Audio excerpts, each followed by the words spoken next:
सफ़ेद बाघ यानी वाइट टाइगर, इसके बारे में आपने तो सुना ही होगा, जो भारत की शान में चार चांद लगाता है। और इसकी कहानी रीवा के राजघराने से जुड़ी है। आखिर वाइट टाइगर अस्तित्व में कैसे आया?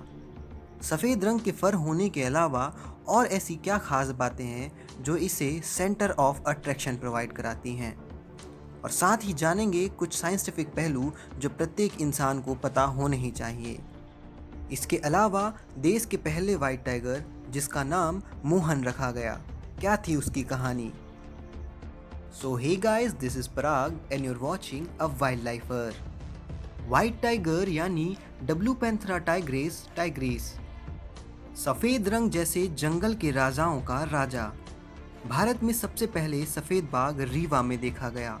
इतिहास के पन्ने पलटे जाएं तो पता चलता है सफ़ेद बाघ अकबर के शासनकाल से मौजूद रहे हैं। अकबर शासनकाल के बाद 1915 में रीवा के महाराजा गुलाब सिंह जी को पहला बाघ मिला और वह गोविंदगढ़ के महल की शान लगभग 5 वर्षों तक रहा। फिर 1991 में रीवा के महाराज मार्तंड सिंह जी को गोविंदगढ़ के जंगलों में एक और सफ़ेद शावक मिला, जिसका नाम मोहन रखा गया। गौरतलब है कि आज दुनिया में जितने भी सफ़ेद शेर हैं वे सभी मोहन के वंशज हैं। मोहन और उसके सफ़र से जुड़ी कहानी वीडियो के आखिर में बताएंगे। पहले जान लेते हैं कि यह वाइट टाइगर्स अस्तित्व में कैसे आए। आपने अक्सर ऐसे इंसानों को देखा होगा। यह ह्यूमंस में एक जेनेटिक डिसऑर्डर है जिसका नाम है एल्बिनिज्म, जो बॉडी में मेलानिन पिगमेंट के एब्सेंस से होता है। मेलानिन बॉडी का वो पिगमेंट है जो हमारी बॉडी की स्किन्स और हेयर्स को पिगमेंटेशन देता है, यानी कलर प्रोवाइड कराता है। ठीक वैसे ही ऑरेंज कलर बंगाल टाइगर्स में ऐसी जेनेटिक कंडीशन आने की वजह से वाइट टाइगर प्रोड्यूस होते हैं, जो कि फियोमेलानिन नामक पिगमेंट की एब्सेंस से होता है।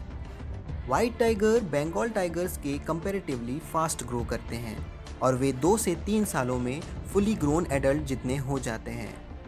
वाइट टाइगर्स 230 किलो भारी और 9 फीट लंबे हो जाते हैं। एक वाइट टाइगर का बर्थ 10,000 बर्ड्स में से एक बार होता है और पूरी दुनिया में 300 वाइट टाइगर्स हैं, जिनमें 100 इंडिया में हैं। अब जानते हैं मोहन की पूरी कहानी। 27 मई 1951 सीधी के कोसमी क्षेत्र के पनखोरा गांव के नज़दीक रीवा महाराजा मार्तंड सिंह शाही मेहमान जोधपुर के महाराजा अजीत सिंह के साथ बाघिन का शिकार करने पहुंचे। उन्हें देख जंगल में हलचल हुई। 3 शावक तेजी से भाग गए, लेकिन एक सफ़ेद रंग का शावक वहीं रह गया। महाराजा ने उसका शिकार नहीं किया। वे उसे गोविंदगढ़ के किले में ले आए और उसका नाम मोहन रखा। मोहन के अस्तित्व के होने के एक ही गवाह बचे हैं, जिनका नाम पुलवा बैरिया है। उनके घर के लोग महल में काम किया करते थे। सारे रीवा ने उसे देखा था। मोहन को उनकी सेवा करने वाले महाराज मोहन सिंह बुलाया करते थे। पुलवा बताते हैं कि मोहन के बीमार पड़ने पर इंग्लैंड के डॉक्टर वेल्सन ने लंबे समय तक मोहन की देखरेख की। 10 दिसंबर 1969 को मोहन का निधन हुआ। 1955 में पहली बार मोहन का नॉर्मल टाइग्रेस के साथ में ब्रीडिंग कराई गई, जिसमें एक भी सफ़ेद शावक पैदा नहीं हुए।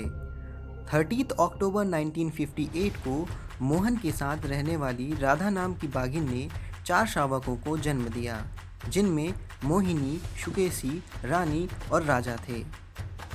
19 वर्ष तक जिंदा रहे 3 फीमेल्स के साथ मोहन के संसर्ग गोविंदगढ़ में लगातार सफ़ेद शावक पैदा होते रहे। मोहन से टोटल 34 शावक जन्मे, जिनमें 21 सफ़ेद थे और जिनमें 14th राधा नाम की बाघिन के थे।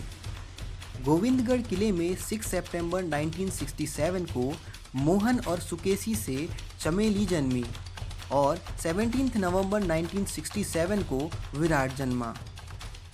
मोहन की डेथ के बाद सुकेशी को दिल्ली के चिड़ियाघर बुलाया गया। 1973 में चमेली को लेकर पुलवा यानी मोहन के केयरटेकर को दिल्ली बुला लिया गया। 8 जुलाई 1976 को रीवा के आखिरी बाघ विराट की मौत हो गई और लगातार 40 साल के लिए रीवा सूना हो गया। 40 साल बाद रीवा के सफेद बाघों को घर लाने की पहल की गई। मुकुंदपुर व्हाइट टाइगर सफारी में सतपुरा टाइगर रिजर्व होशंगाबाद से नवंबर 2015 को रघु नामक मेल और विंध्या नामक फीमेल को लाया गया, जिस मिशन का नाम महाराज की घर वापसी रखा गया। इस तरह मुकुंदपुर व्हाइट टाइगर सफारी दुनिया का पहला सफेद शेरों का आशियाना बन गया, जिसका लोकार्पण 3 अप्रैल 2016 को किया गया। I hope you have find this video useful and informative. To appreciate me guys, you can share the link with your friends. Thank you so much everyone. Signing off, a wildlifer.